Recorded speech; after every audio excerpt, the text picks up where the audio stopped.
षाठी वर्ष पाद थापिला ब्रह्मपुर विश्वविद्यालय विश्वविद्यालय कर्तृपक्ष 60तम प्रतिष्ठा उत्सव पालन करिसेंती। विश्वविद्यालयर गौरव गारिमा को उच्च प्रशंसा करिले उत्सव रे जोग देथिबा अतिथि माने। ब्रह्मपुर विश्वविद्यालयर 60तम प्रतिष्ठा दिवस अनुष्ठित हो उत्सव रे मुख्य अतिथि भावे भारतीय पाणीपाग विभाग निर्देशक डॉक्टर मृत्युंजय महापात्र जोगदे विश्वविद्यालयर गौरव गारिमा को उच्च प्रशंसा करने सहित विश्वविद्यालयर गवेषणात्मक शिक्षा को आहुरी त्वरान्वित करने कहिथिले। अन्यतम अतिथि भावे ब्रह्मपुर आइजर निर्देशक अशोक कुमार गांगुली जोगदे विश्वविद्यालयर बहु छात्र छात्री सारा विश्व में निजर परिचय सृष्टि करिसेंती आ बहु विशिष्ट व्यक्ति एही शिक्षानुष्ठान अध्ययन करिसेंती। विश्वविद्यालयर छात्र छात्री विज्ञान को नहीं बहु गवेषणा करने को उपदेश देथिले। अन्यतम अतिथि भावे प्रोफेसर यूटी राव जोगदे विज्ञान पाठ सह भाषा साहित्य को गुरुत्व देवाकू परामर्श देथिले। तेबे प्रतिष्ठा दिवस अवसर में दक्षिण ओडिशा लोक संस्कृति सम्मान भावे ऋषिकेश पाणिग्राही और जगदीश पाणिग्राही को सम्मानित करा जायतिला। डॉक्टर राजेंद्र प्रसाद पाढ़ी एवं डॉक्टर सुरेंद्र पाणिग्राही को अंगवस्त्र पुरस्कार प्रदान करा जायतिला। प्रोफेसर यूटी राव को आलुमिनी अवार्ड रे सम्मानित करा जायतिबा बेले कवि सम्राट उपेन्द्र भंज जातीय सम्मान भावे प्रफुल्ल कुमार महांती को सम्मानित करा जायतिला। विभिन्न क्षेत्र में उत्कृष्ट प्रतिपादन करथिबा छात्र छात्री को पुरस्कार प्रदान करा जायतिला।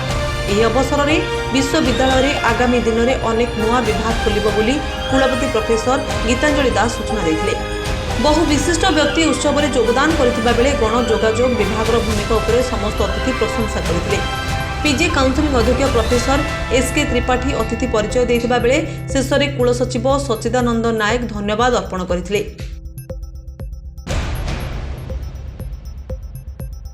2030 विजन 2047 तैयारी करा जायछि से अनुसार आगो मध्य ब्रह्मपुर विश्वविद्यालय समस्त विश्वविद्यालय मानक मध्य गोटे अन्यतम शिक्षानुष्ठान भाव में बढ़ी चलिबो एवं देशर सेवारे आवश्यक थिबा मेधा सृष्टि करिबारे सहायक। आम 60तम प्रतिष्ठा दिवस पालन कलु।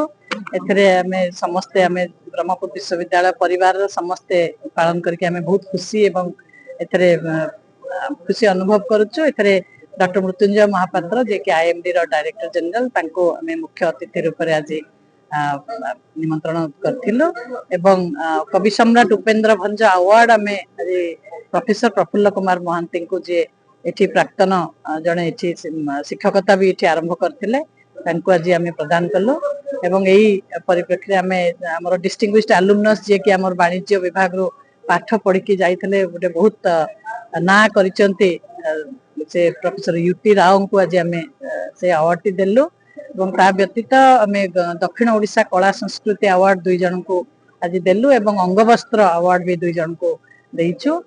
ता छड़ा आमे सबुज साथी हमर कैंपस रे ग्रीनरी बढ़ेवा पई एवं बायोडायवर्सिटी को रक्षा करबा पई हमर जने फैकल्टी को आमे सबुज साथी अवार्ड देलु। ता छड़ा अनेक अवार्ड भी आज फैकल्टी एवं रिसर्च स्कॉलर्स मान को देलु जहा कि तांको गवेषणा रे साहाय्य करिवो गवेषणा को आगे नबा पे प्रोत्साहन देबो। तेनो आज एई परिप्रेक्षी आमे समस्त आज बहुत खुशी।